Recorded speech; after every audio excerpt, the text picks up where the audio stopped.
اور دیکھیے نفل نماز کا مقصد کیا ہوتا ہے؟ نفل نماز کا مقصد اولیاء کے ہاں ثواب حاصل کرنا نہیں ہوتا، جنت حاصل کرنا نہیں ہوتا، بلکہ نفل نماز کے ذریعے صالحین اور متقین لوگ جو ہیں وہ اللہ رب العزت کی بارگاہ سے ثواب نہیں بلکہ اللہ کی قربت تلاش کرتے ہیں۔ نفل نماز بندے کو اللہ کے قریب کرتی۔ ابھی ہم نے پڑھا لا یتقرب الی عبدی بشیء احب الی مما فرضت علیہ وما یزال عبدی یتقرب الی بالنوافل، میرے بندہ نفل کے ذریعے پھر میرا قرب حاصل کرتا ہے۔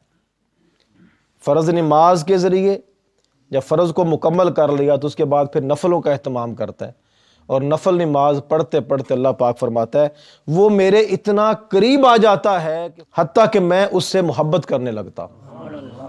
فرض نماز کے ذریعے جو قربت ملی، پہلے وہ فرض پر پختہ ہوا، پکا نمازی بن گیا۔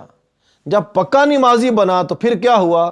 پھر اب وہ نفل کی طرف اس کو رغبت ملنا شروع ہو گئی، اور جب اس نے نفل نماز پڑھنا شروع کر دی تو اب کیا ہوا؟ اب اس نے دو کام شروع کر دیے جو اس پر مقرر تھا، اور وہ بھی، اور اس کے ساتھ پھر اللہ کی قربت کی تلاش میں نکلا۔ تو پھر اللہ پاک فرماتا ہے میں اس بندے سے محبت کرنا شروع کر دیتا ہوں۔ اب آپ اندازہ کیجئے جس بندے کو اللہ کی محبت نصیب ہو جائے، اور اعلان بندہ نہیں کر رہا کہ مجھے اللہ سے محبت ہو گئی، نہ بندہ اعلان نہیں کر رہا، اعلان کون کر رہا ہے؟ اللہ کر رہا ہے کہ لوگوں دیکھو مجھے فلاں بندے سے محبت ہو گئی ہے۔ اللہ کی شان، مجھے فلاں بندے سے محبت ہو گئی ہے۔ اور اس محبت کا پھر عالم کیا ہوتا ہے؟ پھر وہ زبانی کلامی محبت نہیں ہے۔ تو بندہ جب نفل نماز کا اہتمام کرتا ہے تو اللہ پاک اس کا پھر صلہ کیا دیتا ہے؟ اب صلہ سننے والا ہے۔ اب صلے کا آغاز اللہ پاک نے فرمایا کنت سمعہ الذی یسمع بہ، وہ میرا بندہ پھر پڑھتے پڑھتے اور میری قربت حاصل کرتے کرتے مجھے اتنا عزیز ہو جاتا ہے کہ میں اس بندے کے کان بن جاتا ہوں جن سے وہ سنتا ہے۔ کان تو بندے کے ہی ہیں، لیکن بندے کے کانوں میں طاقت اتنی آ جاتی ہے، اللہ پاک فرماتا ہے گویا کہ وہ میری طاقت آ جاتی ہے۔ دور سے بیٹھا پکارتا ہے تو میں اس کو سننے کی طاقت عطا کر دیتا ہوں۔ ابھی اللہ پاک نے فرما دیا کوئی قریب سے پکارے میرا بندہ تب بھی سنتا ہے، کوئی دور سے پکارے میرا بندہ تب بھی سنتا ہے۔ سبحان اللہ۔ پھر فرمایا وَبَصَرَهُ الَّذِي يُبْصِرُ بِهِ، دوسرا انعام دیتا ہوں وہ کیا؟ میں اس کی آنکھیں بن جاتا ہوں جن سے وہ دیکھتا ہے۔ بیٹھا چٹائی پر ہوتا ہے اور نگاہ اللہ کے عرش تک بھی لے جاتا ہے، کیونکہ طاقت اس میں اللہ کی طرف سے آ جاتی ہے۔ پھر فرمایا وَيَدَهُ الَّتِي يَبْطِشُ بِهَا، پھر میں اس کے ہاتھ بن جاتا ہوں جن سے وہ پکڑتا ہے۔ اب دیکھنے میں ہاتھ تو انسان کا ہوتا ہے، بندے کا ہوتا ہے، لیکن اس ہاتھ میں طاقت پھر اللہ کی خصوصی آ جاتی، اللہ کی طاقت آ جاتی ہے۔ ہوتا بڑا نرم ہے اللہ والا، اولیاء سخت نہیں ہوتے، لیکن جب پھر کسی پر گرفت کرتے ہیں تو بڑی سخت کرتے ہیں۔ دوستوں یاروں میں بیٹھے ہوں تو بڑے نرم ہوتے ہیں، سختی نہیں کرتے، میٹھا بولتے ہیں۔ اور اگر کسی دشمن سے اور کافر اور منافق سے مقابلہ آ جائے تو اللہ پاک ان کے ہاتھ کو ہتھیار میں اور تلوار میں بدل دیتا ہے، پھر سخت ہو جاتے ہیں۔ یہ مومن کی علامت ہے، یعنی اپنوں کے لیے وہ نرم ہوتے ہیں اور دشمن کے لیے سخت ہوتے ہیں۔ اور پھر فرمایا اللہ پاک نے وَرِجْلَهُ الَّتِي يَمْشِي بِهَا، پھر میں اس بندے کے پاؤں بن جاتا ہوں جن سے وہ چلتا ہے۔ اب آپ اندازہ کر لیں بندے کا چلنا بھی اس کے اندر اللہ کی طرف سے قوت آ جاتی، تو بندے کا دیکھنا، بندے کا سننا، بندے کا چلنا، بندے کا پکڑنا، تو فرمایا اس کا ایک ایک عضو اللہ کی طاقت کے ساتھ بھر دیا جاتا ہے۔ پھر ارشاد فرمایا اللہ رب العزت نے، یہ بات بڑی خاص ہے، بڑی خاص اور سمجھنے والی۔ فرمایا جب وہ مجھ سے سوال کرتا ہے وَإِن سَأَلَنِي لَأُوتِيَنَّهُ، جب وہ مجھ سے سوال کرتا ہے تو میں اسے نہ نہیں کرتا، اسے ضرور عطا کرتا ہوں۔ کیا مطلب؟ ولی صرف اپنے لیے سوال کرتا ہے بس؟ جہاں وہ اللہ کا ولی ہوتا ہے نا، اپنے چاہنے والوں کا بھی وہ ولی ہوتا ہے۔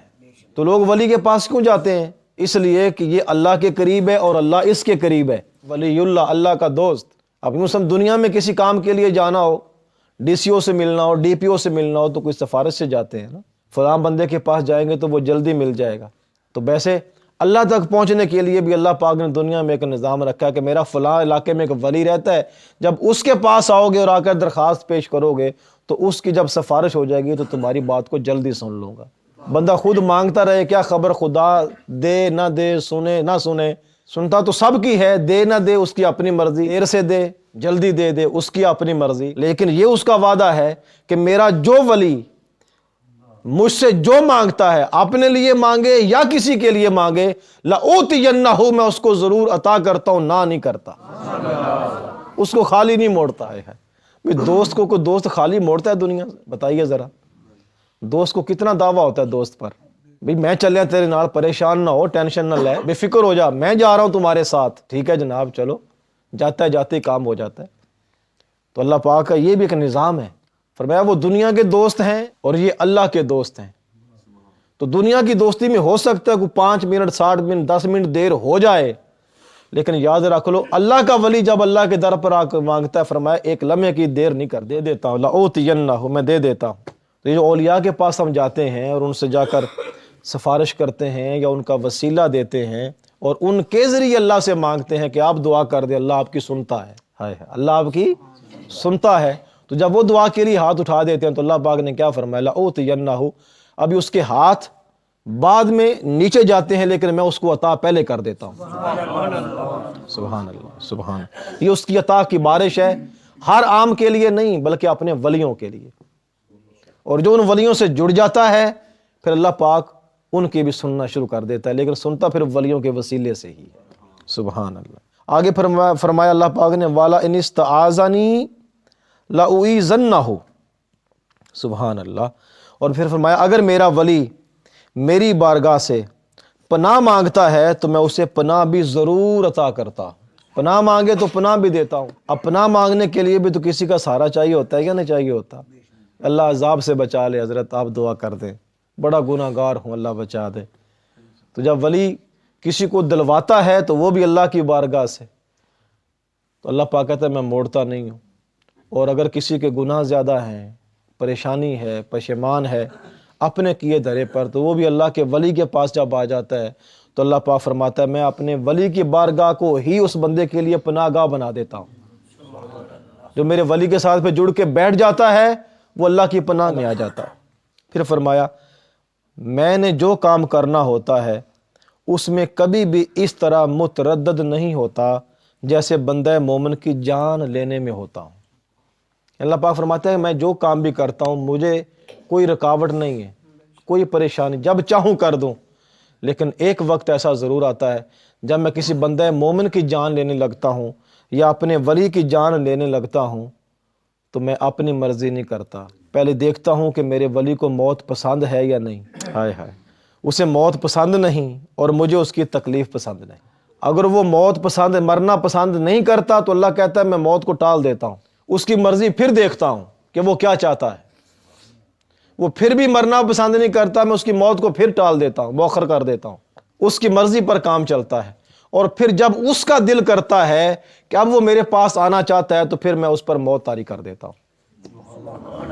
اب بتائیے اور سوچئے ذرا کتنا اختیار اللہ پاک نے اپنے ولی کو دیا ہوا ہے، ولی کی رضا کا اللہ کتنا خیال کرتا ہے۔ جب انسان اللہ کے قربت میں آ جاتا ہے نا تو پھر ہمارے لیے تو ایک انسان ہی ہوتا ہے، لیکن اس کی قدر صحیح معنوں میں اللہ ہی جانتا ہے کہ میرے بندے نے میرے لیے کیا کچھ کیا ہوا ہے۔